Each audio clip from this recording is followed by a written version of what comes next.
Bismillahirrahmanirrahim. Assalamualaikum warahmatullahi wabarakatuh. Waalaikumsalam warahmatullahi wabarakatuh. Alhamdulillah, kita ucapkan kepada Allah Subhanahu wa taala karena pada suasana sore hari ini kita telah diberikan nikmat karunia serta inayah daripada Allah Subhanahu wa taala. Karunia dan inayah Allah ini sangat besar sekali. Oleh karena itu, kita wajib sewajibnya, harus dan seharusnya mengucapkan syukur dengan ucapan kita yang ringan sekali, yaitu Alhamdulillahi Rabbil Alamin. Bersalawat kepada junjungan alam, yakninya Nabi besar Muhammad sallallahu alaihi wasallam, karena bekas dan kegigihan beliau, karena itu sampai pada saat kita sekarang ini kita masih memeluk agama Islam. Itu berkat dan harkat martabat serta marwah beliau serta mengemban amanat Allah yang diembannya adalah amanat Allah, yaitu agama Islam yang berdasarkan kepada Al-Quran dan Sunnah Nabi. Nabi pernah berpesan, Bismillahirrahmanirrahim, taraktu fikum amraini lan tadilu abadan, ma in tamasaktum bihima kitabullah wa sunnatur rasul. Nabi tidak pernah meninggalkan tanah sebidang, Nabi tidak pernah meninggalkan walak sawit sebidang, mobil sedan dan sebagainya, tetapi pernah Nabi meninggalkan hanyalah dua perkara, yaitu yang mana dua perkara ini jikalau kita berpegang teguh atas keduanya, niscaya kita tidak akan sesat untuk selama-lamanya. Siapa itu? Apa itu? Yaitu Al-Quran dan sunnah Rasul Sallallahu Alaihi Wasallam. Insyaallah. Kaum hadirin yang dirahmati Allah, pada saat sekarang ini, apalagi saat-saat kita menjelang kiamat ini adalah pertandanya hari kiamat. Sudah banyak bapak-bapak, ibu-ibu, silahkan dan tolong kita silau sanak saudara kita. Kini persoalannya sangat unik sekali. Soal harta warisan berpuluh-puluh tahun, bahkan beratus-ratus tahun, ada sebagian yang tidak mau melepaskan harta itu. Bahkan Allah Ta'ala berfirman di dalam Al-Quran, Allah telah mewariskan bumi ini semuanya adalah untuk orang-orang yang beriman. Akan tetapi, apakah kita semua beriman kepada Allah? Belum tentu kita pastikan, bapak-bapak, ibu. Sedangkan orang-orang yang mengelola tanah sekarang ini, tebas tebang jual, tebas tumbang jual, itu saja. Kadang-kadang persoalan tanah ini sejengkal, dua jengkal akan menjadi sengketa di antara kita.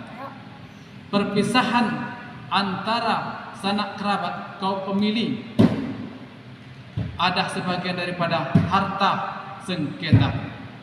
Tanah sengketa dan harta sengketa itu akan menimbulkan efek yang sangat berbahaya kelak di kemudian hari. Sejengkal tanah saja kita perselisihkan di dunia ini, tidak saling memaafkan, tidak saling suka menyukai, akan kita pikul tanah itu sebesar bukit Uhud di akhirat nanti. Kaum hadirin yang berbahagia, oleh karena itu Allah Ta'ala berfirman di dalam surat Al-Baqarah, yang di sini dipanggil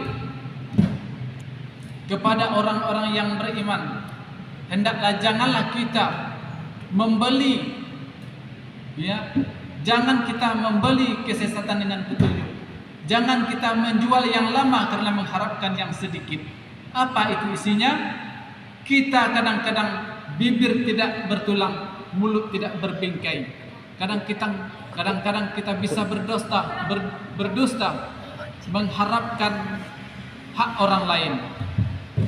inilah, itulah, bermacam-macam cara bisa kita lakukan hanya untuk mengharapkan hak orang lain. Padahal semua itu telah ditulis oleh Allah Subhanahu wa taala, baik itu secara zahiriah maupun secara batinnya. Di dalam dunia ini hanya dua perkara. Ada perkara baik dan ada perkara yang tidak baik. Semua itu akan dipertanggungjawabkan, baik itu di hadapan Allah maupun di hadapan manusia. Hukum dunia ini, orang yang mencuri telur ayam kedapatan oleh undang-undang akan dihukum 3 bulan penjara. Akan tetapi nanti di akhirat berlipat-lipat ganda hukuman mencuri. Apalagi hukuman memfitnah, fitnah satu sama lain. Sudikah kita, relakah kita memakan daging bangkai sanak saudara kita? Fitnah itu. Sebab fitnah itu lebih besar bahayanya, lebih besar akibatnya daripada pembunuhan. Nabi SAW sangat takut sekali. Bukan Nabi itu takut karena kemiskinan, bukan karena Nabi itu takut karena kekalahan, tidak. Akan tetapi Nabi itu takut akan perpisahan iman umatnya dengan hati nurani umatnya. Nabi itu meminta kepada Allah. Nabi tidak meninggalkan tanah sebidang sehektar dan segalanya, tetapi hanyalah Nabi meninggalkan menyembahlah kepada Allah. Janganlah engkau mempersekutukan Allah Subhanahu wa taala. Itu Nabi hanyalah menanamkan tauhid di dalam hati kita, tetapi setelah itu kita harus memupuknya dengan apa yang kita tauhidkan tadi, yaitu mengerjakan suruh dan menghentikan segala larangan-larangannya. Akan tetapi sekarang ini terbalik. Kita mengerjakan larangannya dan menghentikan suruhnya. Kita dilarang untuk berpecah belah.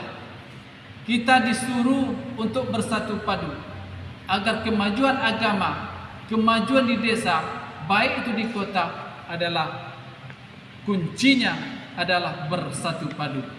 Kita misalkan dengan sapu lidi, satu batang saja tidak kuat ya membuang sampah. Akan tetapi apabila lidi itu dijadikan bersatu padu, maka jangankan bapak-bapak, ibu-ibu, kaleng sarden sadenci, oli berisi pun terkikis habis oleh sapu lidi yang bersatu tadi. Itu disebutkan bersatu padu itu adalah pokok pangkal utama di dalam pembangunan baik agama, bangsa dan negara ini. Oleh karena itu hendaklah kita menghubungkan baik antara kita, baik itu antara nenek mama dan kepala desa, baik itu mama dengan kemanakannya, baik itu anak dengan ibunya. Karena salah satu kunci ibadah ini adalah menjalin hubungan silaturahmi. Walaupun bagaimana kita pintarnya, walaupun bagaimana kita pandainya, tetapi hubungan silaturahmi terputus, maka terkikis amalan ibadatnya. Kau hadirin yang dirahmati Allah.